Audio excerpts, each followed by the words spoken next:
I think comedy is quite a lot like sex, that if they haven't made a noise for a while, change what you're doing.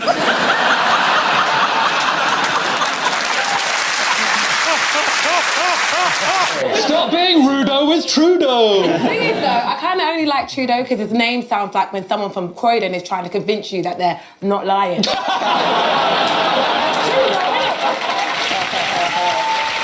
I could not deliver that joke. I could not land that joke. You just changed it to Ireland, is it? Oh, yeah. It's Trudeau.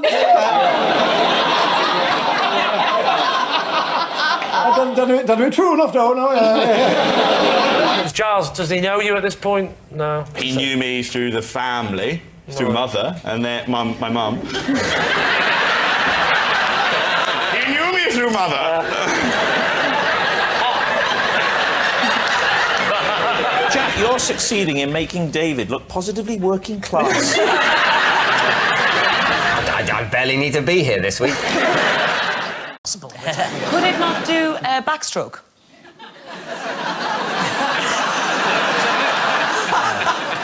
I think that's worse, probably. So now you're having to be like this. Oh, wow. You like the look of that, Nish? Goodness me. Listen, if you've got a long neck, use it. It looks like me when I was a teenager. I'd never seen Star Wars. I knew you, but I didn't know anyone else. Good. But Mark Hamill was on Man Down, the sitcom I'd done recently. He did a guest spot. Who's Mark Hamill? He's in Star Wars. Yes. My brother! Don't ruin it! Spoiler alert! So, sorry, Mark Hamill's in Man Down. So he's a guest spot in Man Down, and everyone was super excited on this sitcom because Mark Hamill was going to be there. And then I walked round the corner and I see Mark Hamill having a cigarette, and I was just sort of stood there, just watching. I thought, oh, he's caused quite a bit of a scene, this guy. And I was just sort of looking at him, just like quite creepily. And Greg Davies, who's the lead, came up and went, "What are you doing, mate?" I went, "Just looking at Mark Hamill." Went, "That ain't Mark Hamill. That's the props guy." And he looked at the description of dishes on 6,500 menus. And the higher-end restaurants, they tend not to describe food as fresh. They don't describe it as tasty, they don't describe it as ripe, because the customers in the high-end restaurants expect it to be those things. In fact, in posh restaurants, they tend to use kind of sexy terminology. So if food is sort of sensuous or silky, they use language like that. Nude. Yeah. Yes. Care for a nude aubergine. We got a topless chicken and we put it under the grill. Oh, it's been naughty. This sandwich will wank you off.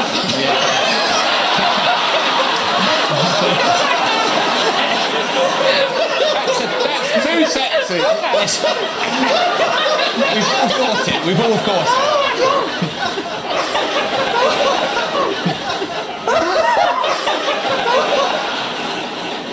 What's wrong with you? No! Pie eating competitions a bit more PC. I went to an extraordinary pie-eating event. Oh, yes. True story, 45 years ago. I was just down from university and I was invited by a man called the Earl of Longford, Lord Longford. You may remember him. He was I do remember him. Social reformer, prison reformer. Yeah, prison reformer. He was a good man. And 45 years ago, he launched a crusade against the scourge of pornography in our society. And he formed a committee called the Pornography Committee. I genuinely became the youngest member of this committee. Yeah, no, I seriously, I still have the raincoat I bought at the time. It wasn't just me and Lord Longford on this committee. There was a bishop, an archbishop, a rabbi. I think I know this. You walked into a pub. No. We did better than that. We went into a club in Copenhagen. We went, the bishop, the archbishop, the rabbi, myself, we all went on an aeroplane and we came to this club where they were offering us a special pie. True story. And we sat around the edge of this pie. And when the crust was removed, you wouldn't believe it. There they were, naked people. Are we all allowed to tell our sex dreams? This is fact. I've still got the photographs. And The point is, Yes. Is there a point? They're not much of a point. No.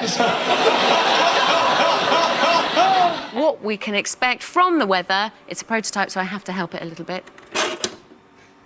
A bit cloudy that side, but this is the side that matters. And look, tomorrow it is going to be cloudy. That could become addictive every morning. Oh, I wonder what it's going to be. Don't open the curtains, let's wait. And then it comes out. It makes life fun. That doesn't sound like you have to struggle to make things fun. If that's fun. Ooh, I can't wait till a vague shape on my toast gives me a shit idea of what the weather might be like. And then I'll open the curtains, it'll be different, and that'll be fun. Mary, what are you thinking? It's a sweet story, Sarah, but I cannot believe you buy when you're drunk. So What about you? I think it's a lie, Sarah. Ryland? I disagree a little bit with Mary because I am a drunk buyer. I do like it late at but I night going, believe oh, I love something like that. But not a chest of drawers. So what are you going to say, David, as captain of your team? You think it's a lie? I think it's a lie. And, well, we're going to say lie. It's got to be a lie, then. OK, Sarah. Yep. Truth or lie? OK, I'm very relieved to tell you that it is true. Oh!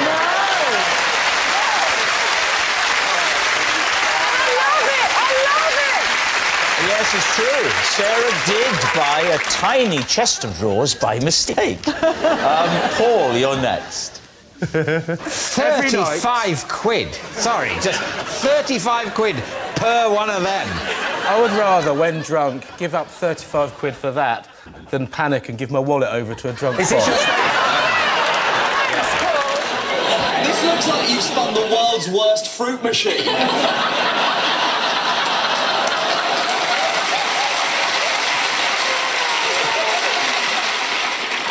Yeah, you can see the teeth waiting to come through there. So the process of the old teeth being pushed out is called exfoliation.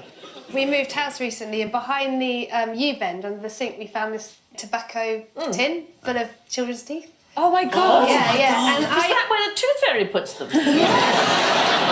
And I didn't know what we should do with them, and I felt really bad because they're obviously the people who lived in the house before us, and it's like a family heirloom. So I asked our neighbour if they had a forwarding address for them, and they were like, yeah, sure.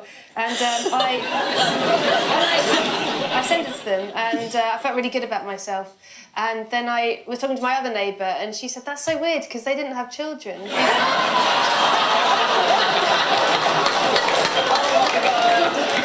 I just sent a complete stranger a tin of children's teeth. Well, if you would like to shorten your life, the best place to go is the Heart Attack Grill in Las Vegas. You can eat for free if you weigh over 350 pounds or 25 stone. So just for you, that's about 3/4 of the weight of a blue whale's heart. That's quite a lot, and you are verified by being weighed at a cattle weighing station, and then you are led to your table, if you are more than 350 pounds, by your personal nurse. It's a waiter. Wow. And their signature quadruple bypass burger is just a shade under 10,000 calories. It's made, there it is, it's made of 4 half-pound beef patties, 20 strips of bacon, 8 slices of American cheese. I say cheese, it's American cheese. A whole tomato, half an onion, served in a bun coated with lard. OK, I've only got one question, Sandy. Do they have a ladies' menu? Well, at least the presentation's gorgeous. I know. If you finish it, your nurse will deliver you to your car in a wheelchair. And then do we know anything about faecal matter? Oh, I imagine we bound up for quite a while after all that protein. If you don't finish it, she will spank you in front of the other diners. Really? Are you sure this is a real restaurant, not a dream? It is a real restaurant. It's a real restaurant. In 2013, the unofficial spokesman for the restaurant, who was 52, died of a heart attack. 3 other people have died on site. What? In the restaurant. The clue is in the fact that the dish has bypass in the name. Yes, I think that. Yeah. They do have a vegan option. It's a vegan.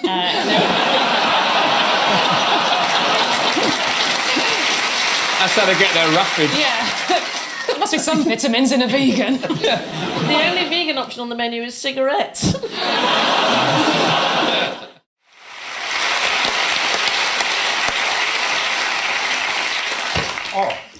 I have eaten a pie that contained a human.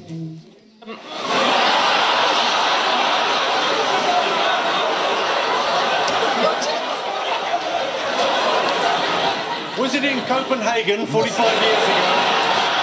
It wasn't. Yeah. It was just before last Christmas in India. I was researching a book that I've been writing called Have You Eaten Grandma? And book about punctuation, as you can imagine, and I discovered that there is a tribe in India that likes to eat its grandparents. And the United Nations has banned cannibalism. It's not allowed anymore in the world, with the exemption of this tribe in a part of India. And these people believe that they should consume their grandparents, literally, in order that the spirit of their grandparents should come to them. When the person dies, the grandparent dies, what they do is they feed it to fish. And then when it's been eaten by the fish, they put the fish in the pie, and then you eat your grandparents in the pie. So I have eaten human fish pie. Well, if only there were points for that. My favourite bit is I still got the raincoat I bought at the time. It's going to make me laugh for years. But in truth, my wife has sewn up the pockets. I once set a sauna on fire. What? How? I was in Brazil. Of course. And I was in the sauna and I decided to pour vodka Oh, my God. on the rocks of the sauna. Because you thought that's what vodka on the rocks was? Yeah. No, I tell you, how it started was my friend told me, I was in Cornwall, of all places, and my friend said... Can I jump in here and Yeah. say, did your parents know you were drinking? I wasn't a minor, I was 18 and a half. Isn't 18 and a half 18 once you get to be an adult? Well, no. So true. Who says 18 and a half? You're in Cornwall. I was in Cornwall, and my friend said to me, if you go and lie in the bath and pour vodka in it, like a shot of vodka... In the bath? In the bath, it gets you drunk. I didn't go and do it, but then... A shot of vodka in a bath? Because of the fumes, it gets you drunk. So I was in Brazil travelling, and my friend had a sauna in their apartment.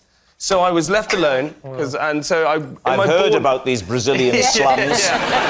So you're left alone in this flat. I was left with alone. a bottle of vodka, and you thought, if only there was some way I could use this bottle of vodka to make me become drunk.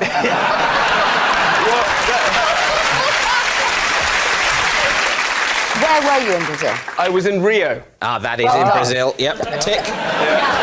Solid answer. Continue. In Rio. I was in a foreign country, I was young, I was experimenting, so I thought, why not experiment with... Why did you look at me when you said you were experimenting? I decided to take the bottle of vodka into my sauna and pour it onto the rocks. As I poured it onto the rocks, it went into flames and it burnt the sauna. So you poured it onto the rocks, and immediately what happened? So I poured it onto the rocks and started to flames. Just one shot of it, or the whole bottle? The half a bottle. So half a bottle of vodka? Wow. Yeah, no, At 18 and a half, you change the rules. So, and so the fire engines turned up and we... No, hang on. We've missed a beat here. You're in the sauna. You've poured half a bottle of vodka onto the rock thing. Flames are appearing. Yes. You're sitting there. What are you wearing? Well, I was going to go... They've told me to make the show sexier. I was going to go in naked because I thought that's what you do, but I actually put on my swimming trunks. So I wore swimming trunks in there. But how low down your leg did they go? Mine are slight. They're Give me not some too inches long. above the knee. I would say about 7 inches. Above the knee? Above the knee. If you go 7 inches above my knee, you get to my waist. Nice.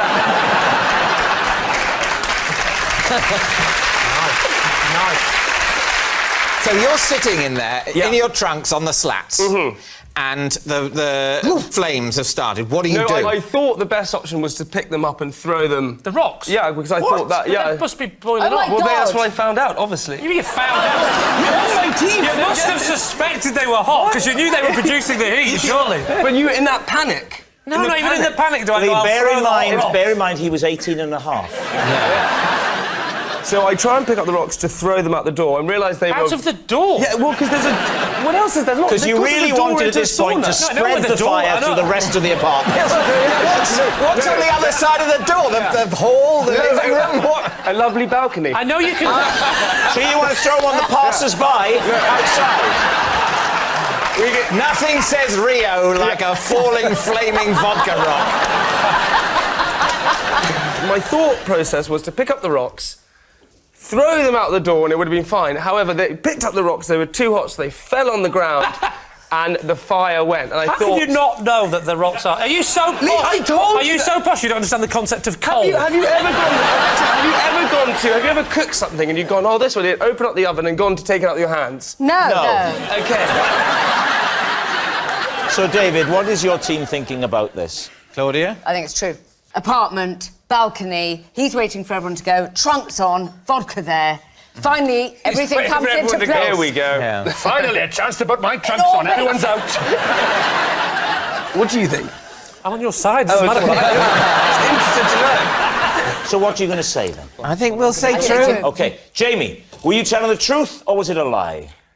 It was true. I am in an ongoing feud with a cat who walked 100 miles to torment me. David's team.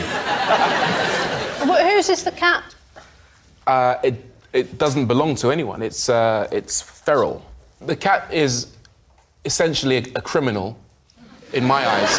He attacks my cats. He breaks into my house. He breaks it. How do you mean breaks into your house? Is anyone going to do the cat burglar joke, or we're letting it go?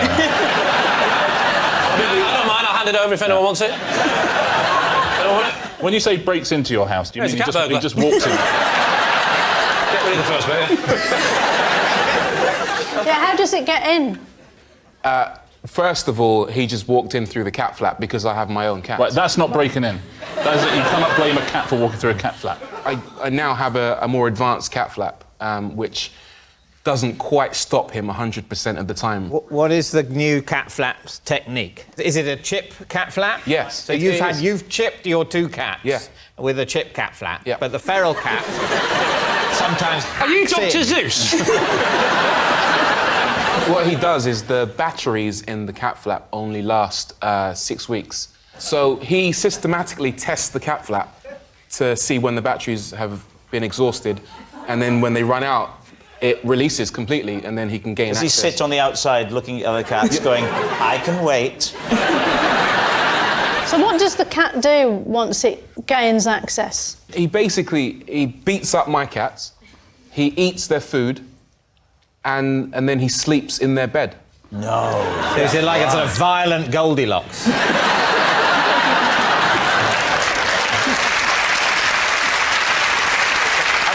This 100, you said 100 miles. Yes, I did. Talk a little bit more about that. I called the RSPCA to get rid of this cat. They refused to come out, but they did supply me with a trap. I trapped it, caught it, took it to the local vet. They then said, we'll release it. Oh, right. I said, you can't release it near my house because it will just come right back. Right. And that's when they said, yep, we'll get the RSPCA to take it to a cat sanctuary 100 miles away. No. Up in the sky. No. I don't think the RSPCA would allow that. What would allow it to be taken away to a cat Taking sanctuary? away from its family. But that's Friends. not not family. its What do you family. mean? How do you know it's not got a family? So you don't. I do. If it does have a family, it doesn't like them very much because it lives with me. They could be worried sick. The vet says the RSPCA will take this 100 miles away to a sanctuary. Yeah, What happens then? Well, I have probably 6 weeks of bliss of no feral cat interfering with my cats. So then what happened? I was quite sad that Mark Dennis was no longer around. Who? Mark Dennis. Who is Mark Dennis? Mark Dennis is the cat. And why Mark So Dennis? bad you named him twice. Because the cat was a black cat. He was a dark menace, but I didn't want to, paint him with that brush, so I decided to soften it a little bit and call him Mark Dennis. And then what happened? He found his way back. From 100 miles away. Do you know for a fact they took him 100 miles away? They might, because that sounded unlikely. No, I believe them, though, because I kept in touch with them. I was worried about the cat, because when I had taken it in, the last few times when it had burgled my house, it had a slight infection in its lungs, and it would snore loudly at night, like a fully grown man would snore. So you would hear it snoring in the garden? In my kitchen. Oh, you break into the kitchen, beat up your cats, eat all the food, and then have a really loud sleep.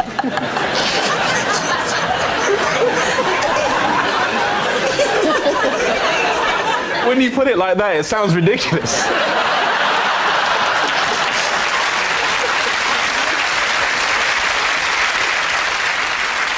So describe, if you can, the moment when Mark Dennis returned, because it must have been quite dramatic. And noisy. Sorry, you're taking me back. Yeah. Again, it was the snoring. I thought, it can't be Mark Dennis because he's 100 miles away.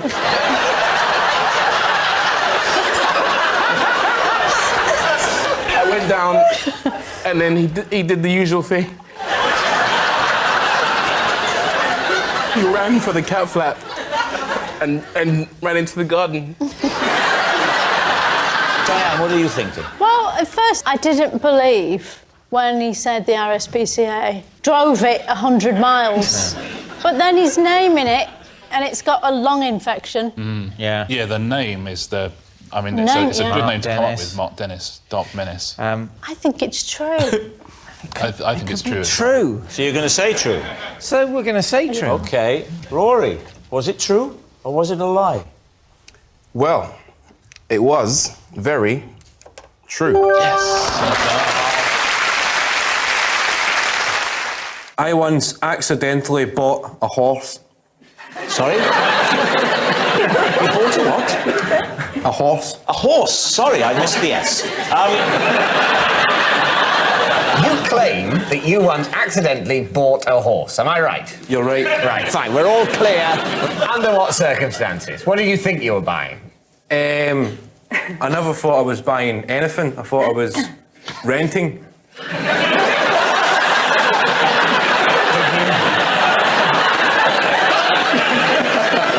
Did you think you were renting a horse? Yes. Right. So you paid to rent a horse, and then at the end, when you tried to return the horse, they said, "What the hell are you doing? I've been trying to get rid of Psycho for years." That's pretty much it. How long had you imagined that you were going to rent it for? We thought we were going to rent it for like 25 minutes. And did they charge you? It was in Bulgaria on holiday. Okay, so what did it cost in local Bulgarian currency? What is the local Bulgarian currency?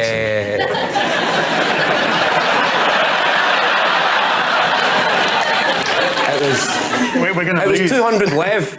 Lev, L-E-V. I don't know how you pronounce it, but lev. 200 lev. 200 How Bulgarian. much is that in sterling, roughly? Roughly, I At think the it's time. at the time, I think it was at £90. So we thought it was a good deal. £90 for 25 minutes? For 25 minutes on a horse. But you said we thought we were going to rent it for 25 minutes. There was me and my friend. So you It were was a going to lad's holiday, we were 18, we thought we'll go horse riding. In Bulgaria?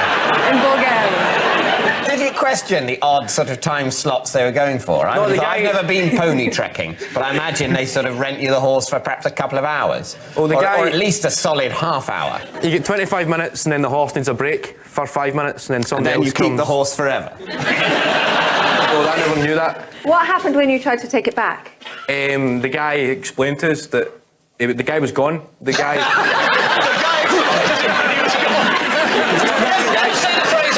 The guy explained to us that he'd gone. Well, there was two. Never say that.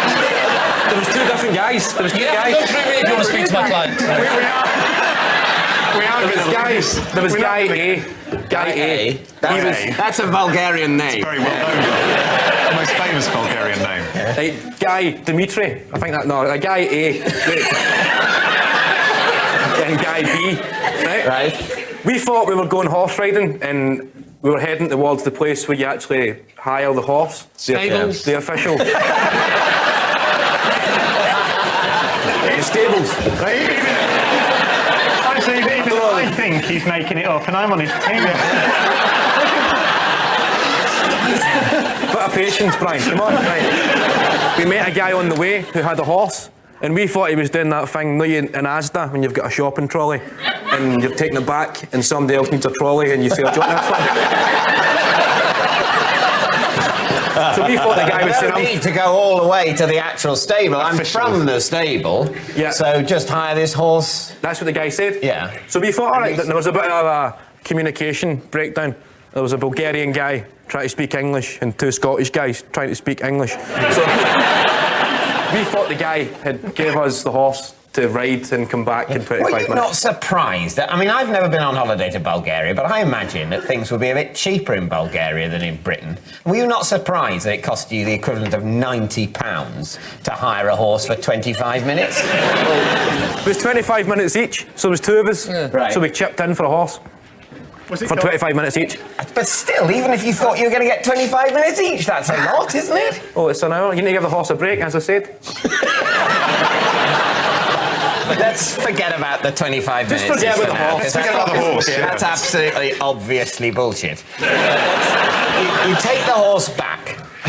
Guy B, who's the guy you met on the way to the stables... He's gone. He's gone. No sign of him. No, he's gone. So you say to Guy A, well, we hired this as part of your not bothering to actually go to the stables but getting it a few hundred yards away scheme. We hired this horse for 25 minutes at an extortionate rate. Nevertheless, here it is. And what did he say? We went back to the place where we picked up the horse. Oh, so not to the stable, no, but to the random never got point right. in the road. 100 yards from the stable, thinking bewilderedly, where has the mysterious man gone? I would have thought that logically, when you were returning, having thought that it had come from the stable, but you'd been lucky not to have to walk to the stable before hiring it, you might nevertheless have thought, well, the stable's where it's got to go back to, rather than, well, Sodom, this is where we picked it up from, I'm not actually taking the stable. I'm going to stand here, 300 yards away from the stable, go, come over here! Come and get your own horse! At which point locals start waving, going, no! You keep! Kevin, look at me. You're taking the horse back. Look at me! What happened next? Come on, Kevin. Come on! Right. So where are we taking off from? You're taking the horse back. Let's go back to the start. Kevin Bridges, for the love of God, please tell us what happened. Right. We bought a horse. We thought we'd rented the horse. We'd done the horse riding, took it back to the initial place we picked up the horse. Yes. Locals explained we'd went to a counterfeit horse guy. It wasn't the official horse riding stable. This was a counterfeit horse. This wasn't a genuine horse. This was maybe two guys in a costume. That would explain the 25 minutes. Yeah. I can't only do 25 minutes. The giveaway was after 25 minutes where one went.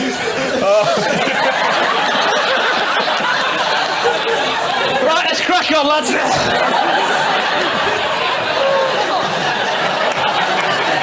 So, David's team, what do you think? Truth or lie? I mean, the trouble with this game is it plays tricks with your mind. But I don't think it's true. You don't really. It's got to be, hasn't It's it? got to be a lie. Got to be a lie. Yeah, saying it's a lie. Right, so here we go. This it really is. Here's the moment. This is more than any other episode I've done of this show. This is the moment we've been waiting for. Kevin Bridges, is it true or is it a lie? It's true.